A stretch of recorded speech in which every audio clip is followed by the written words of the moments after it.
नमस्कार। Glowing skin और घने बाल पाना चाहते हैं तो पाचन तंत्र का रखना होगा विशेष ख्याल।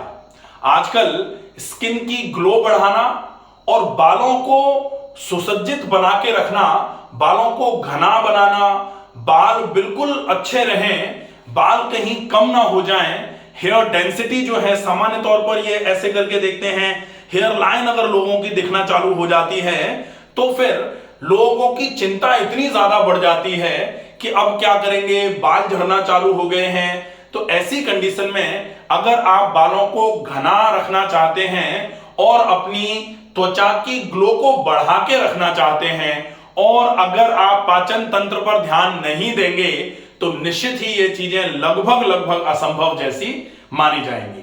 क्योंकि अगर आप अपनी ग्लो स्किन की और बालों को ठीक रखना चाह रहे हैं तो पोषण की अत्यंत आवश्यकता है।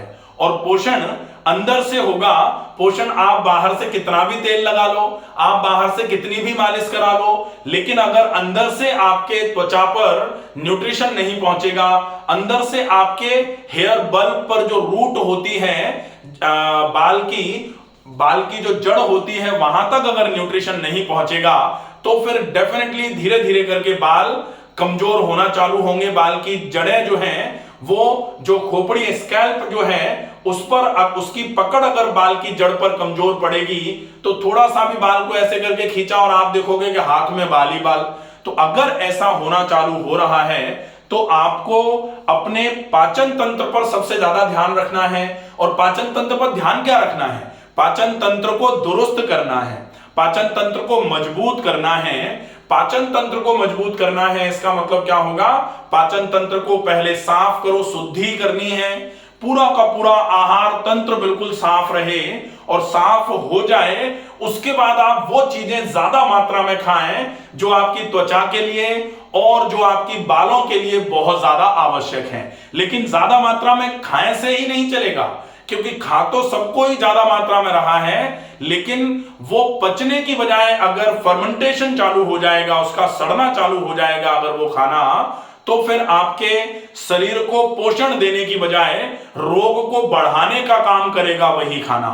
इसलिए बहुत आवश्यक है कि आप अगर अपनी त्वचा और बालों का विशेष ख्याल रखना चाहते हैं, आज ये बिल्कुल सब लोग इस बात को समझ सकते हैं कि कई लोग ऐसे हैं जो जाने कितना खर्च कर सकते हैं बालों के लिए, और हम सोच रहे हैं कि 200-500 रुपए खर्च करके बाल ठीक कर सकते हैं।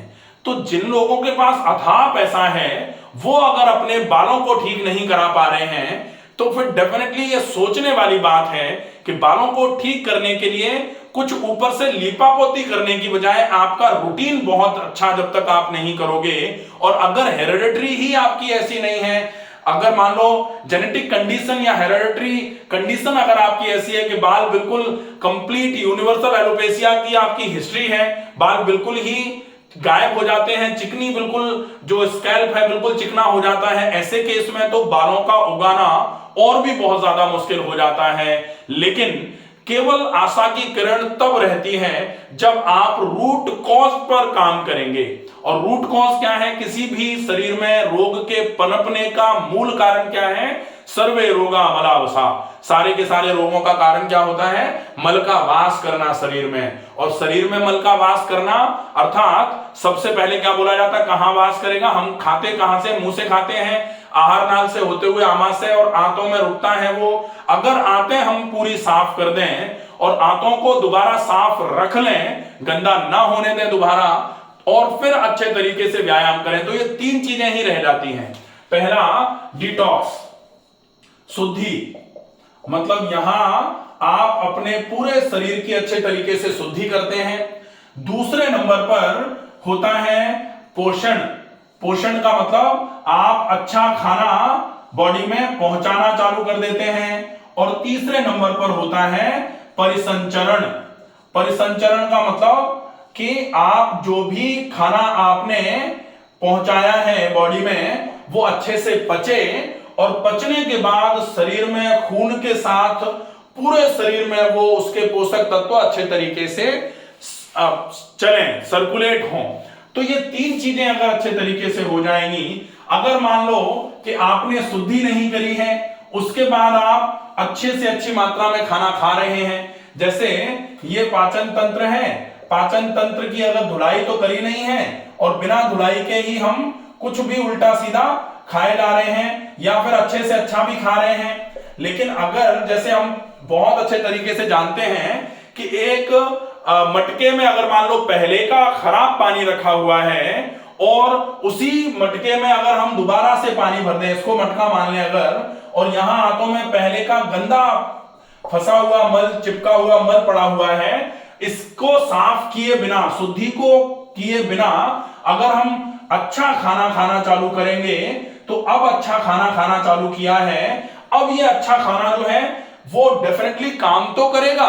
बिना आप शरीर की एकदम से अच्छे तरीके से इस मल को आप प्राइम तरीके से पहले निकाले बिना भी अगर आप अच्छे तरीके से खाना खाना चालू कर देते हैं, शुद्ध भोजन करेंगे, सात्विक भोजन करेंगे, तो ये सात्विक भोजन धीरे धीरे करके पहले के बसे हुए को निकालेगा, फिर पूरे शरीर में ये सात्विक भोजन शुद्धि अपने आप करेगा।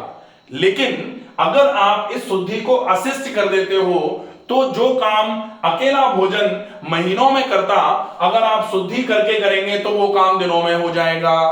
और शुद्धि करने के बाद आपने इसको पूरे को साफ कर दिया। जैसे सिंपल सी बात है, आपने मटके में पानी पहले से था और आपने सादा अच्छा पानी उसमें भरना चालू किया, तो फिर कब साफ होगा वो? जैसे एक एग्जांपल सामान्य तौर पर वीडियो सबको दिखाए जाते हैं कि एक ग्लास में कीचड़ भर लिया और उस कीचड़ के ग्लास को आपको साफ करना है। कैसे करोगे? कीचड़ को ऐसे निकाल के कर दिया, फिर थोड़ा पानी डाल के खंगाल के फेंक दिया, अच्छे तरीके से सर्फ से धो दिया, उसके बाद साफ पानी भर दिया, साफ दिखाई दे रहा है।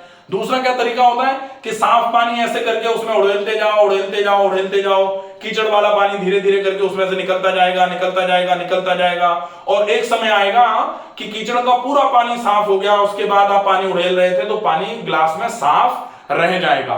तो एक तो होता है बिना कीचड़ को ऐसे कुरेद के निकाले, आप कर तो सकते हो लेकिन टाइम बहुत लगेगा। लेकिन यहां आप शुद्धि प्रोसेस जो बनाया गया है ये इसीलिए है कि टाइम थोड़ा सा कम हो जाए और जल्दी जल्दी आपको फायदा मिलना चालू हो जाए, इसलिए शुद्धि पहले नंबर पर। दूसरे नंबर पर पोषण, और पोषण अच्छा, अब आपने अच्छा खाना खा लिया, बढ़िया, पहले शुद्धि कर ली थी, सफाई कर ली थी, फिर अच्छा खाना खा लिया और उसके बाद अच्छे तरीके से परिसंचरण के लिए व्यायाम खूब सारा किया, और अगर आप ये तीन चीजें अच्छे तरीके से कर सकते हैं तो आप देखेंगे कि आपकी स्किन भी बहुत अच्छी हो जाएगी और आपके हेयर्स की ग्रोथ भी बहुत अच्छी हो जाएगी। बाल अगर झड़ रहे हैं तो झड़ना पहले धीरे धीरे करके कम होंगे, उसके बाद आपके बालों की ग्रोथ अच्छी होगी, डेंसिटी अच्छी होगी, बालों की थिकनेस अच्छी होगी, जो स्प्लिट एंड्स हो रहे हैं बालों में वो धीरे धीरे करके खत्म होना चालू हो जाएंगे। लेकिन कई लोगों की स्थिति ऐसी है कि बाल झड़ने का रीजन बेसिकली एक तो इंटरनल वीकनेस होती है, इंटरनल डेफिशिएंसीज होती हैं, और दूसरा रीजन होता है एक्सटर्नल एटमॉस्फेयर। बहुत सारा पसीना आया हुआ है, उसी पे धूल मिट्टी चिकनाई जम गई, अब बालों को प्रॉपर अच्छे तरीके से साफ ही नहीं कर रहे हैं, उसकी वजह से स्कैल्प पर जो है ना डैंड्रफ आना चालू हो जाता है, स्कैल्पाइटिस आना चालू हो जाती है। तो सबसे पहले आपको उस हाइजीन को भी मेंटेन करने की आवश्यकता है, और वो हाइजीन जो है ना शुद्धि जो है दोनों तरीके से होगी। अंदर की सफाई भी होगी, जो आपके डाइजेस्टिव ट्रैक्ट में या शरीर में और जो विषाक्त पदार्थ जम करके रुक गए हैं उनको निकालना, और साथ साथ में एक्सटर्नल क्लीनिंग, एक्सटर्नल हाइजीन को मेंटेन करना भी बहुत आवश्यक माना जाता है। तो आप अगर बाल और त्वचा को मजबूत रखना चाहते हैं, स्वस्थ रखना चाहते हैं, त्वचा आपकी हेल्दी रहे, ग्लोइंग कंडीशन रहे स्किन पर, और बाल आपके बहुत घने रहें, मजबूत रहें, उसके लिए ये चीजें हो गई। इसके साथ में आप कुछ नेचुरल चीजों का उपयोग कर सकते हैं, जैसे नहाते समय नीम के पानी से पूरी त्वचा पर अच्छे तरीके से प्रक्षाल कर सकते हैं, पोंछा लगा सकते हैं। नहाते समय अगर रोज का नियम बना लें आप, 3 से 5 मिनट के लिए भी अगर आप ये कर लेते हैं, वैसे तो हम 10 मिनट के लिए बोलते हैं, हमारे यहाँ हम लगभग 15 मिनट मालिश होती है हमारे यहाँ, तो मालिश के पहले हम नीम के पानी से, जिन लोगों को स्किन पर थोड़ी प्रॉब्लम है या जिन लोगों का वजन थोड़ा ज्यादा है, जिनका वजन ज्यादा होता है, उनको यहां प्रॉब्लम आ रही है, स्किन पर, गर्दन में प्रॉब्लम आ रही है, जो थाइस का इनर थाइस होते हैं, जो ग्रोइन जिनको बोला जाता है, वहां पर फंगल इन्फेक्शन बहुत ज्यादा हो जाता है लोगों को, फिर जो घुटने के पीछे वाला पार्ट है उसमें फंगल इन्फेक्शन हो जाता है, पैरों पर तो बहुत ही ज्यादा बुरी कंडीशन होना चालू हो जाती है। अगर आप नहाते समय पूरे शरीर पर अच्छे तरीके से 3 से 5 मिनट 7 मिनट का टाइम लगा करके गीले कपड़े से अच्छे से मोपिंग कर देते हैं, पोंछा लगा देते हैं, रबिंग कर देते हैं, स्क्रबिंग कर देते हैं, तो ये बहुत अच्छे तरीके से स्किन की कंडीशनिंग करने का काम करेगा। सारे के सारे त्वचा के रोम छिद्र खुल जाते हैं और इसके बाद फिर आप पानी डाल करके फिर साबुन लगा करके पानी डाल के पूरा नहा सकते हैं। बालों के लिए भी नीम के पत्तों की चटनी अगर आप बालों पर लगाते हैं तो एक्सटर्नली जो भी इनहाइजीनिक कंडीशन बन रही है, डैंड्रफ जो हो रहा है, उसको दूर करने का काम होगा। अगर आप तेल लगाते हैं तो कोशिश करिए बाल धोने के लगभग 2 घंटे पहले आप तेल लगा लें और 2 घंटे तक तेल को लगा रखें, उसके बाद फिर आप बालों को धो लीजिए।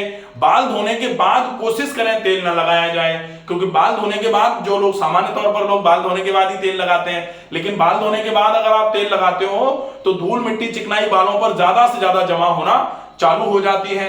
इसलिए आप बाल धोने के पहले तेल लगा लीजिए, अच्छे से अच्छे तरीके से मालिश कर लीजिए। मालिश कभी भी फिंगर टिप से ऐसे करके नहीं करनी है, नहीं तो उससे बाल क्या है, बालों की जड़ें जो कमजोर होती हैं वो बाल निकल निकल के बाहर आना चालू हो जाते हैं। फिंगर पैड से अच्छे तरीके से धीरे धीरे करके मालिश करिए और 2 घंटे तक आप तेल को लगा छोड़ दीजिए। उसके बाद फिर आप कोई भी सॉफ्ट शैम्पू का यूज कर सकते हैं।